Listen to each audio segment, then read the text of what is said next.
Koresha umwanya amazina yawe y'ukuri kwanza. Witekagire Keri umupapa w'umwana. Koresha batukira aho nyine akazi kagenda gute muri Waka Light TV. Urumva harimo procedure maremare bro, je sinshobora kuja kugurura TV yanje nkibona inguvu zanje aho zikiri. Je ndacara umwana muto mani ndacakeneye kuregwa, none nje kumaramara.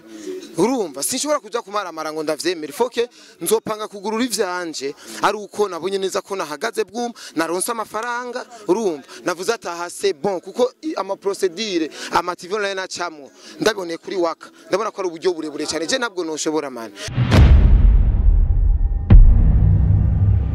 Yes, wakunzi wa TV Burundi meze ko tumeze fresh, meze bombo sana, meze kuru kabisa. Murabona yuko ibintu ari bo sana. Uno musi rero nariko ndatembera camura na cawa sutwa Mr. Koresha umwanya muramuzi muri vyinshi yanje nk'umusesanguciye mvuga ati reka nyene tuyaze kuri vyinshi bimvuga ko ni vyinshi nakazi kiwe muri rusange. Koresha umwanya asaye Isafi ni Mr. Tugesho Munyarusaku Cawa Sutwa Kanyamuji n'ayandi menshi tu yo muyisite tu meze fresh bon meze fresh arsi meze bon ko yari ndashima kandi wewe iminsi myinshi twaraburanye twarapanga programme bikanka bigapfa ariko no munsi nyene Imana yabikoze yego ni bono no meze fresh wanaje meze kuru kabisa meze bombo sana. Koresha umwanya waberewe cyane gose oya cameraman avuze ngo naberewe brazi cukoresha umwanya rero urabe neza ko naberewe regero usanga uvuze ko naberewe ari hejuru gusa hasi ari swat ni bon wambaye amafaranga menshi cyane amagara mangaye cyane kada ivyo kwe n'amafaranga nambariye sinzi nuko angana gusa icyo nzi nuko napanza agasenda avuga ati reka ngende uno munsi nambaye ukutu yego Koresha umwanya iyo nzaje mumenyesha makuru nkanje aha imbere ya kamera za Yakin TV Burundi bashaka kumubaza bimwe muri bimwe abaza nawe abo yatumiye. Koresha umwanya amazina yawe y'ukuri kwanza. Witekagire Keri umupapa w'umwana. Koresha batukira aho nyine akazi kagenda gute muri Waka Light TV. Akazi muri Waka ni bon fresh tu Naherutse kwirukana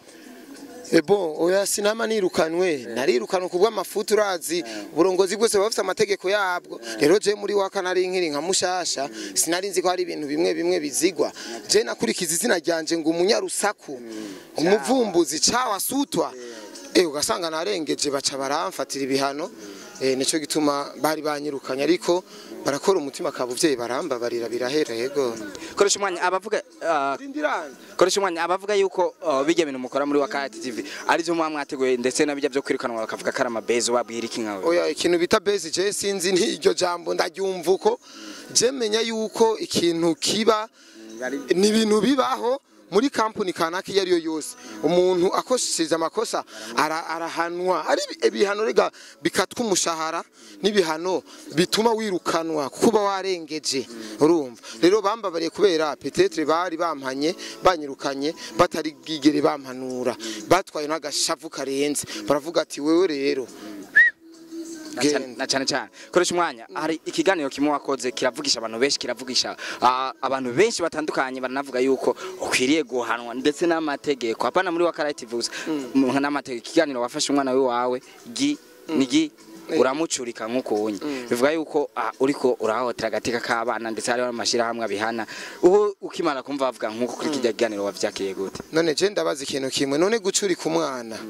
ndamucuritse barabibonye baratanguye kuvuga ivyo bavuga araye inzara ko ata muntu numwe ndigera numva avuga ati uyu mwana reka ndamushire n'umukate ajye.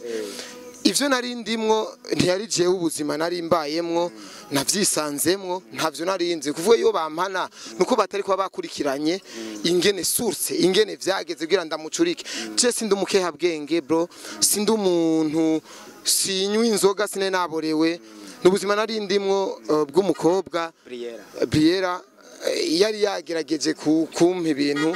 bituma bimpindurira ubuzima bimfataje uko nyene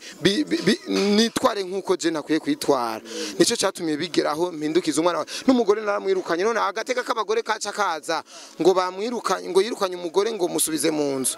oya bari gukurikirana kwanza bakica kwanza cyatumye ico kintu kiba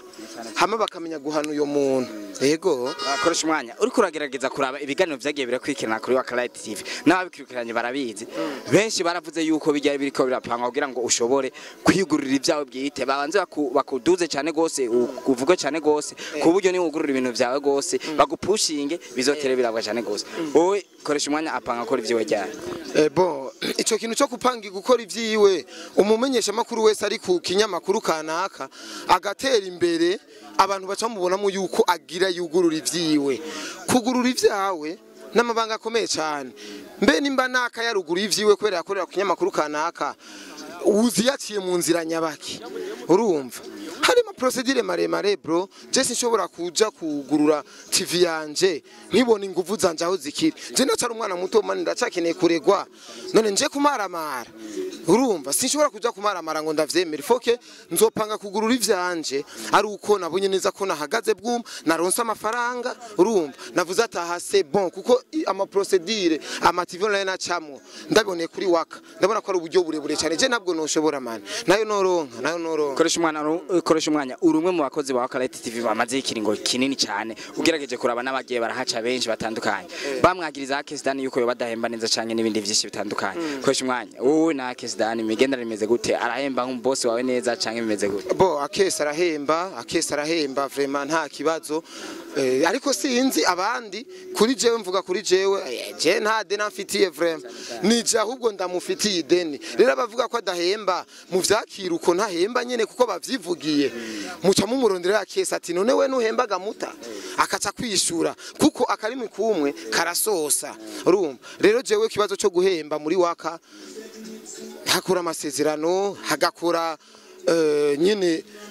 kwizerana Hego nimba tari banga koresha umwanya afise ikiringo kena amasezerano amazoma n'ikiringo ngena gute muri Wakalite TV oya ikiringo amasezerano afite muri Wakalite TV niba hangajanje ko tubisinyana yari jewe n'umurongozi gusa nukuvuga neza yuko atawushobora kumenya umunsi nzovira muri waka ariko ndifuza neza yuko ntova muri waka wakitabaye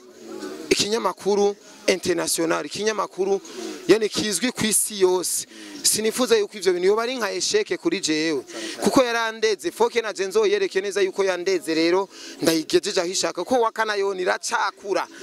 aracari nk'umwana rega nawe n'umuvyeyi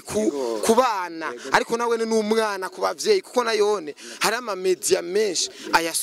asumba wakana kure nayone rero wakana yoni iracakeneye kuduga none mwe mubone koresha umwanya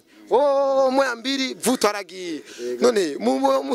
foke uveyo uyigejeje aho yenyine uvuga ati tunakubari cyangwa tugushimire cyane gose ego urakoze arisi urakoze cyane n'abakunzi ba Yekini TV Burundi ndabakunda cyane ni Mr Tugesho akanyamuji Mr Chawa Mr Tugesho Mr koresha umwanya novuga ko ndabakunda cyane mu nkurikirane na jewe kuri wakani mukurakirane Yekini gusa na wakamuze mugesho twiryohereza umunsi vyumye murakoze cyane brother asante sana ya bakunzi ba Yekini TV mwabonye